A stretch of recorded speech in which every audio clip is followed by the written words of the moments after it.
On l'appelait Maestro, un titre quand même assez prestigieux, qui lui aurait été donné par un président américain. Mais bon, au-delà de ça, de ce surnom, qui était vraiment Muha Hulusin Ashiban, Ben, bien plus qu'un danseur célèbre, hein, une véritable icône, on peut le dire, de la culture amazigh. oui, un homme dont la vie traverse plus d'un siècle d'histoire marocain. Une existence marquée par l'art, c'est sûr, mais aussi la guerre, la résistance. Absolument. Aujourd'hui, justement, on va se lancer dans une exploration, une plongée dans son parcours exceptionnel. Ça nous mènera, je pense, bien au-delà des scènes de spectacle. Mhm, On va explorer une vie tissée de contrastes entre l'Atlas et les tournées mondiales, l'uniforme militaire, le costume de scène. tout à fait. Avec toujours ce fil conducteur, sa passion indéfectible pour l'art de l'aïdous. Exactement. Et l'aïdous, peut-être un mot pour ceux qui découvrent, c'est vraiment le cœur battant de la culture amazigh du Moyen Atlas. Oui, c'est essentiel de le préciser. Il faut imaginer un dialogue, une sorte de joute poétique chantée qui prend vie au rythme des percussions, le bandir notamment. Ce grand tambour. C'est ça, ce grand tambour sur cadre. Et ça s'incarne dans une danse collective, traditionnellement en cercle, mais on va voir qu'Ashiban, lui, va aussi la faire évoluer. En ligne, c'est ça? Oui, en ligne, dans un face-à-face très vibrant entre hommes et femmes. Merci pour la précision. Parce que comprendre l'aïdous, c'est comprendre une partie de l'âme d'Ashiban. Son histoire perso est en elle-même un témoignage fascinant. Ah ça oui. On va voir comment, depuis ses racines, là-bas dans l'Atlas, jusqu'à sa consécration mondiale, il a non seulement fait rayonner l'aïdous, mais il a aussi incarné une certaine idée de l'identité et de la résilience marocaine. C'est tout à fait ça. Alors, pour commencer, ou presque, parce que même son année de naissance, c'est sujet à débat. Oui, c'est assez fou. Officiellement, 1916 sur les papiers. Voilà. Mais lui, il affirmait être né en 1914. Et pas n'importe quand, le jour même de la bataille d'El-Héri. Et ça, c'est pas anodin du tout de revendiquer cette date. El-Héri, novembre 1914, c'est un événement fondateur pour les tribus zaïennes de la région de Kinifra, d'où il vient. Un symbole de résistance? Exactement, un symbole majeur de résistance face à la colonisation française. Donc naître, même symboliquement ce jour-là, c'est être marqué par l'histoire d'El Berceau, quoi. Hmm, Et pour ajouter au mystère, certains chercheurs avancent même 1898, ce qui lui donnerait une longévité. incroyable. Bon, ce qui est sûr, c'est son ancrage. Azrou Night Larsen, près de Kenifra, en plein Moyen Atlas.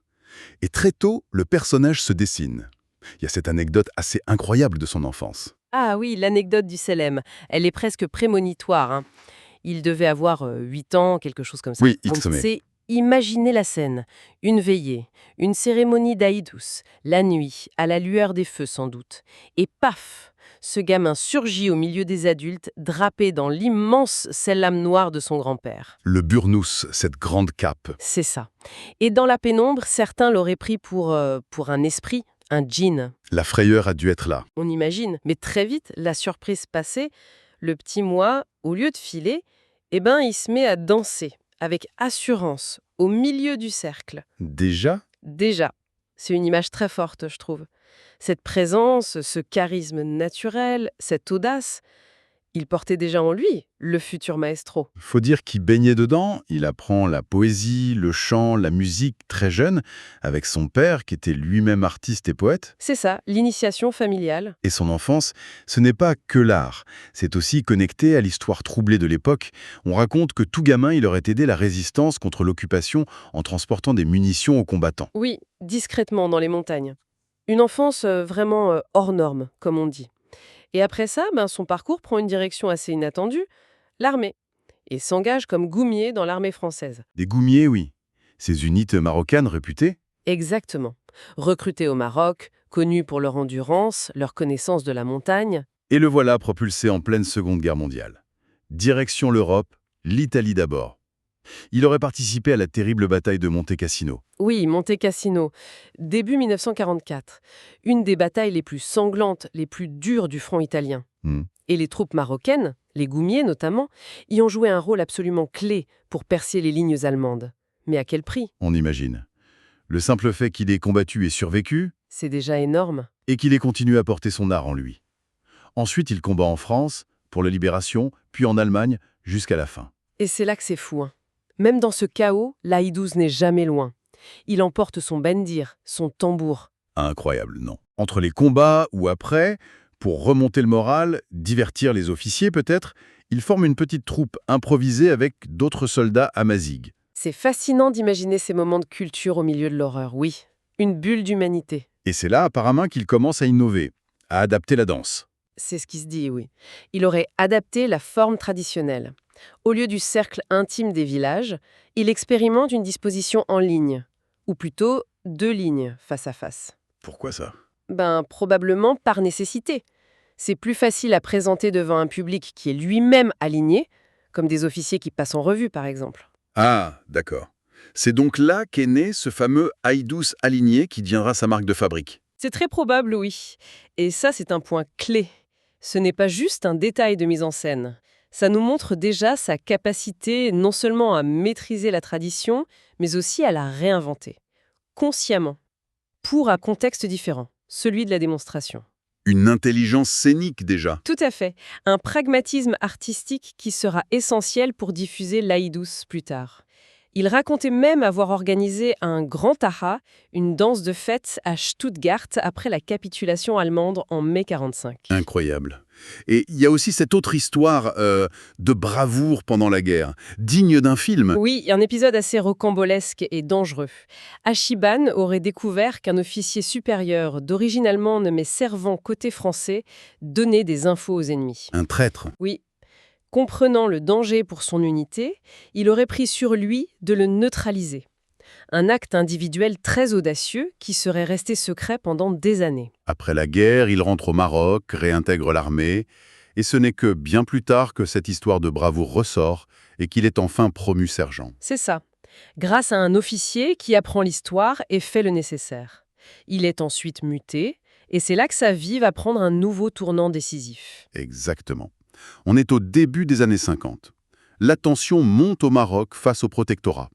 Achiban est en poste, peut-être à Casablanca, peut-être à Kenifra. Les sources varient un peu. Et là arrive un ordre qui va changer sa vie. Participer avec son unité à la dispersion par la force de la prière du vendredi dans une mosquée. Une mosquée jugée hostile, un foyer nationaliste par les autorités coloniales. Et là, face à cet ordre direct, c'est le refus. Oui, un refus catégorique, net, sans appel. On imagine la pression, les menaces, les promesses peut-être. Certainement, mais il tient bon. Sa réponse, rapportée par plusieurs témoignages, elle est d'une simplicité et d'une force. Il aurait dit simplement « Ena Maribi ». Je suis marocain. Voilà, je suis marocain. Il aurait expliqué qu'en tant que marocain, musulman, il ne pouvait pas lever la main sur ses frères en prière, agir contre son peuple. C'est l'affirmation d'une conscience, d'une identité profonde, qui passe avant la discipline militaire imposée par l'occupant. C'est un acte de résistance passive incroyable dans ce contexte. Et les conséquences? Immédiate et très lourde. D'abord la prison. Ah oui. Oui. Puis la révocation. Pure et simple. Les mots sont forts. Résilié, chassé. Une source dit même qu'il perd tous ses droits à la retraite militaire. Pour lequel il avait cotisé pendant la guerre et tout. Exactement. C'est un choix dicté par ses principes, sa conscience, mais qui le jette dans la précarité. Il doit vivre dans la clandestinité, se cacher, jusqu'à l'indépendance du Maroc en 1956. C'est un sacrifice énorme. L'indépendance arrive enfin. Libéré de ses contraintes, Mouaoul Sine Achiban peut se consacrer coréam à sa passion, l'Aïdous. C'est ça. Il prend officiellement la tête de sa propre troupe dans sa région et il commence à vraiment sculpter, à affiner ce style qui va devenir légendaire. L'Aïdous aligné, notamment. Oui. Il va populariser et vraiment codifier cet Aïdous aligné qu'il avait esquissé pendant la guerre. Mais au-delà de ça, ce qui est fascinant, c'est le langage corporel qu'il développe pour diriger sa troupe. Ah oui, le chef d'orchestre silencieux. Exactement. Des signes de tête quasi imperceptibles, des petits mouvements de la main, l'inclinaison du buste, le regard. Tout son corps devient un instrument de direction. C'est très subtil. Et certains y ont vu un lien avec des traditions plus anciennes. Oui, des observateurs, des chercheurs en culture amazigh ont fait un parallèle intéressant. Ils y voient une sorte de réminiscence des tactiques de commandement silencieuse des chefs de guerre amaziques dans les montagnes. Fascinant. Une communication codée, discrète, efficace. Que ce soit conscient ou pas, cette manière de diriger renforçait son aura, sa prestance naturelle, ce qu'on appelle la hiba au Maroc. La riba, oui. Ce mélange de charisme, de dignité. C'est ça, une autorité naturelle et respectée. Ça devient sa signature visuelle. Lui-même était très clair sur son art. Il faisait une distinction, non? Oui, très lucide. Il faisait la différence entre l'aïdouce authentique des fêtes de village, des mariages, qui est une expérience sociale, une communion, basée sur la poésie, l'émotion partagée. Quelque chose de vécu de l'intérieur. Voilà. Et ce que lui et sa troupe faisaient sur scène, pour les festivals, pour un public extérieur. Ça, il appelait ça parfois le folklore. Sans que ce soit péjoratif. Non, pas du tout. C'était pour dire, c'est une forme adaptée, une performance visuelle, plus codifiée, plus spectaculaire, faite pour captiver un auditoire qui n'est pas dedans. Il reconnaissait les deux, leurs fonctions différentes. Et cette approche, ça marche? Sa renommée grandit vite au Maroc. Le Festival national des arts populaires de Marrakech, dès les années 60, c'est sa vitrine. Absolument. Il devient un invité incontournable des événements officiels, des réceptions royales, soit scène 2. Le maestro prend vraiment son envol national. Et très vite, cet envol dépasse les frontières. Achiban et sa troupe deviennent de vrais ambassadeurs de la culture amazigh, de la culture marocaine, à travers le monde. Partout, États-Unis, Europe, Moyen-Orient. Oui, sur les scènes les plus prestigieuses. Et on garde ces images de lui immuables. Sa djellaba blanche, son burnous noir, ses couleurs. Toujours impeccable. Toujours. Dirigeant avec cette précision millimétrée ses danseurs, ses danseuses aux costumes si colorés. Et ces tournées, ça donne des moments incroyables, des rencontres au sommet. 1982, il allume la flamme olympique à l'ouverture de la Coupe du monde de foot à Barcelone. Un symbole très fort, oui.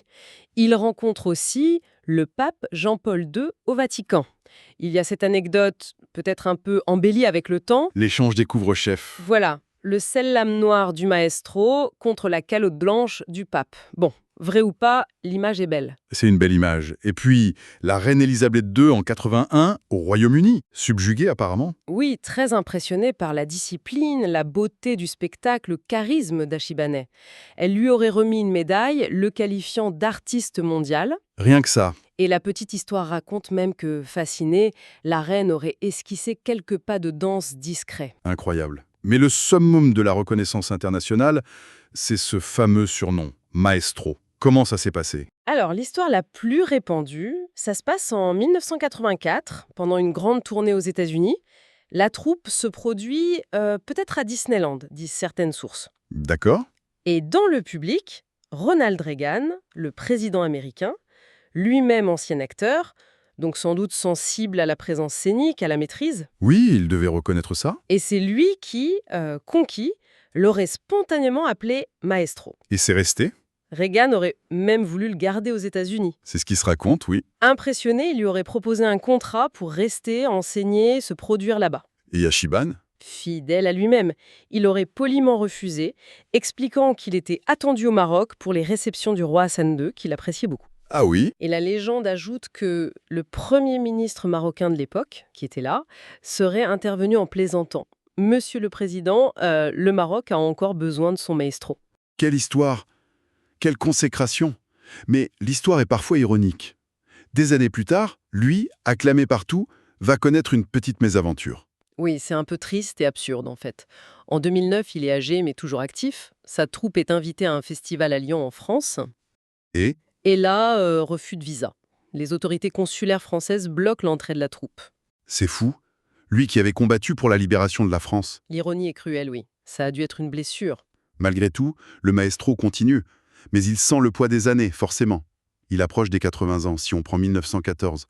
Et il pense à la suite. Oui, c'est un moment très important, très symbolique. En 2001, au festival de Marrakech, là où tout a commencé pour sa renommée nationale, il organise une cérémonie publique. Pour passer le flambeau? Exactement. Un moment très émouvant où il transmet officiellement la direction de la troupe à son fils Hassan Achiban. Et le geste fort, c'est la remise du selam noir, le burnous. Le symbole ultime. Le symbole ultime. Un vrai passage de témoin, chargé d'histoire. Mais pour un homme comme lui qui a vécu par et pour la danse, s'arrêter complètement, c'est dur, non? Oh, très dur. Après cette transmission, il essaye de prendre du recul, mais il le vit mal. Cette inactivité forcée. Il tombe malade, devient déprimé, la scène, l'adrénaline, le contact, c'était toute sa vie, quoi. Et il y a eu le décès de son épouse aussi? Oui, Rokia en 2004. Une autre épreuve très douloureuse qui l'a beaucoup affecté. Et finalement, l'appel de la scène a été le plus fort. On dirait bien. C'est comme si la danse était sa thérapie, son secret de jouvence. Il finit par revenir. Et ce qui est incroyable, c'est que dès qu'il remontait sur scène, même à plus de 90 ans, Incroyable. il retrouvait une énergie, une précision dans le geste, une vitalité qui forçait l'admiration. La passion le transcendait, littéralement. Et il est resté le chef exigeant. Ah oui, jusqu'au bout. Rigoureux, attentif aux moindres détails, connu pour sa discipline de fer, héritage militaire peut-être, mais toujours juste. Il avait même instauré des amendes symboliques pour les erreurs pendant les spectacles. Pas de relâchement. Pas question de ternir la réputation. Finalement, après cette vie extraordinairement longue et riche, Moa Ulusi Nashiban, le maestro, s'éteint en février 2016. Il avait très probablement dépassé les 100 ans. Un siècle d'histoire. Un siècle. Il laisse un héritage culturel immense. Son fils Hassan continue, bien sûr, s'efforce de perpétuer la tradition, le style, mais il le dit lui-même avec humilité, c'est quasi impossible de succéder à un tel monument. On imagine. Ashiban reste une inspiration majeure pour les nouvelles générations d'artistes d'Aïdous. Et sa contribution a été reconnue au plus haut niveau. Le roi Mohamed VI l'a décoré du Wissam Alaouite en 2006. Une reconnaissance méritée. Quel parcours, sincèrement. Quelle vie. C'est absolument vertigineux quand on y pense. D'un enfant de l'Atlas, témoin acteur de l'histoire mouvementée du Maroc au XXe siècle, Oui, jeune résistant, soldat en Europe, puis à nouveau résistant par conviction morale, jusqu'à devenir cette icône culturelle mondiale, applaudie par les rois, les reines, les présidents. choc de l'histoire. La résilience aussi. La résilience, individuelle et collective, et surtout, elle illustre de manière éclatante comment l'art, même le plus ancré dans un terroir, peut devenir un langage universel. Capable de créer des ponts. Exactement, des ponts entre les cultures, même au milieu des conflits, des tensions. C'est une magnifique conclusion. Alors, peut-être une dernière piste de réflexion qu'on pourrait laisser à ceux qui nous écoutent. Que nous apprend finalement la vie si riche, si complexe, d'une personnalité comme le maestro Achiban sur le pouvoir de la culture et de l'art? Oui. Comment est-ce qu'ils peuvent être à la fois cette forme de résistance intime, cet ancrage profond dans des valeurs, et en même temps ce formidable outil de dialogue, ce langage universel qui touche le monde entier? C'est une excellente question, sans doute matière à méditer, effectivement.